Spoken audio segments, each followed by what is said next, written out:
Hi, my name's Darcy Bogle. I go to the Wesley Church in Bloomington, Illinois, and I've been asked to talk to you about times in my life where I believe God has given me comfort or comforted me directly or through others. I would define comfort as being given relief, being able to move forward after going through something difficult in your life. God gives me comfort in so many different ways. Um, One main way I can think of is through good friends. I really appreciate the friends who will take time to talk and walk and listen and share their thoughts on things.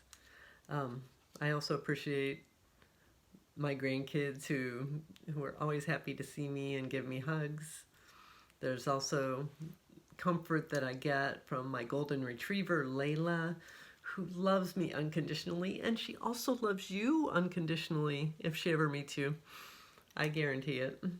Um, Another great thing that brings a lot of comfort to a lot of people at our church, especially that I know of, is to think about how God worked through things in the past and the belief that we have hope for the future because of that.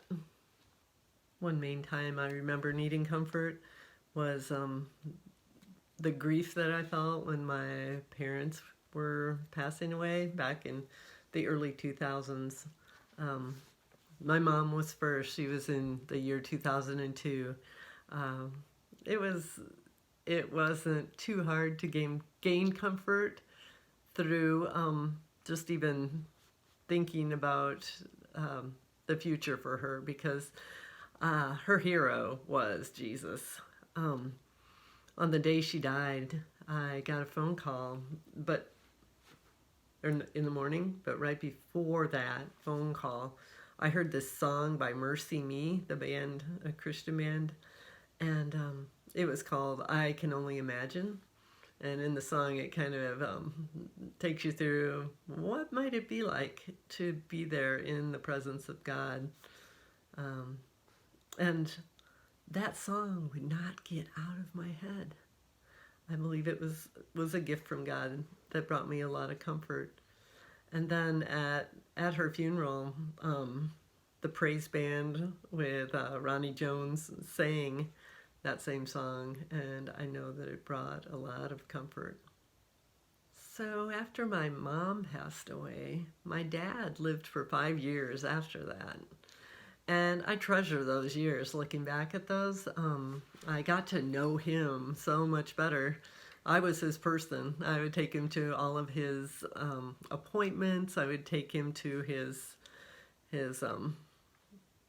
dinner. I would go eat dinner at Blair House with him and the guys, and we had a good relationship. And the thing that was really different, though, when it came to be time for his passing, and we did know for about a week that he was on his last week, he never would talk about his beliefs. He said that's a very personal thing.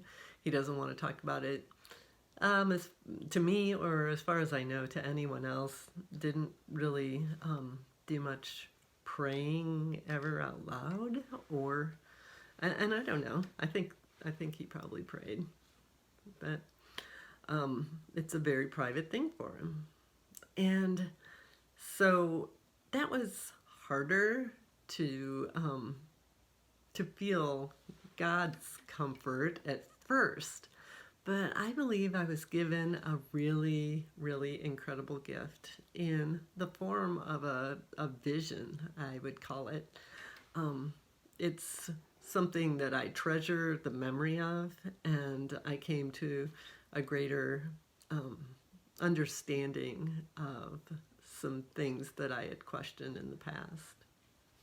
So one of the mornings on the week that my dad was passing away, I got up early and I was exercising in our basement, using the treadmill, and I had some funky Jesus music playing. Who doesn't, you know?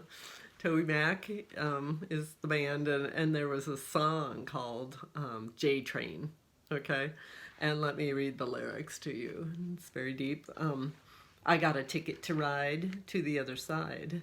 Ride, ride, wanna ride on the J Train.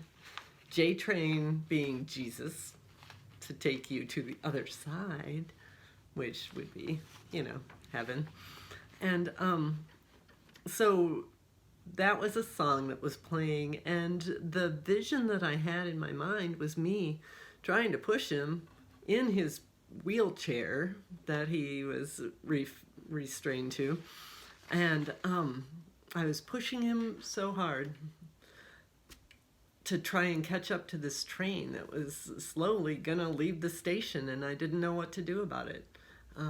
Like in real life, he needed a machine to get him up out of his wheelchair and into the bed because he didn't have the strength to do that anymore. And so I was just pushing this wheelchair trying to catch up with the train in my vision, and I didn't know how I was gonna be the one to get him up onto that train because it looked like it was up to me. And so just then from behind me, someone came up and said, "Hey, let me take over for you. There's an entrance that's perfect for him right over here." And it was lower, and she just pushed him right in. So that was an experience. It broadened my belief in the love of God. It made me believe that God's love is bigger than mine. I judge too much. I've got to stop doing that and realize that God can work through things that I've got no power to do. I believe that God's love is bigger than religion. I have one more example for you of God's comfort. As I sat with my dad that week and listened to him breathe on his final day, I hadn't really told anybody at church, and Pastor Vaughn just happened to stop by to see the guy through the curtain and found out I was there.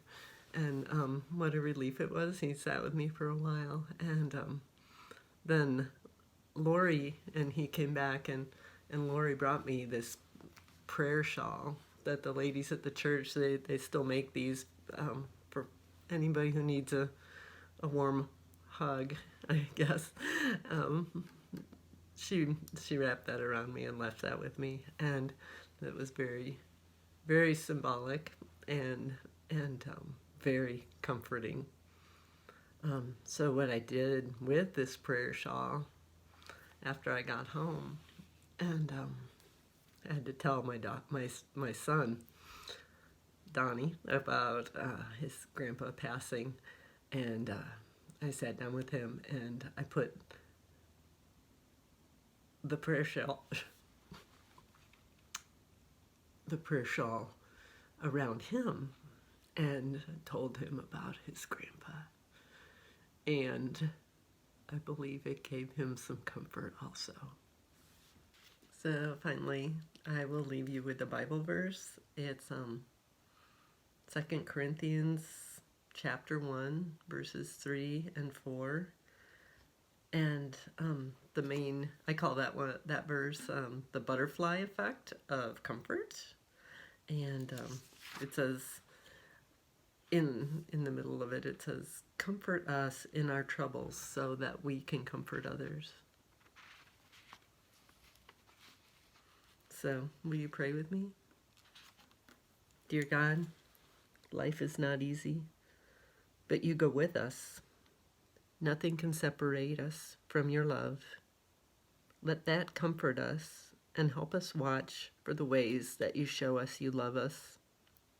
And finally, please help us find meaningful ways to pass on the comfort you have given us to others in our lives. Amen.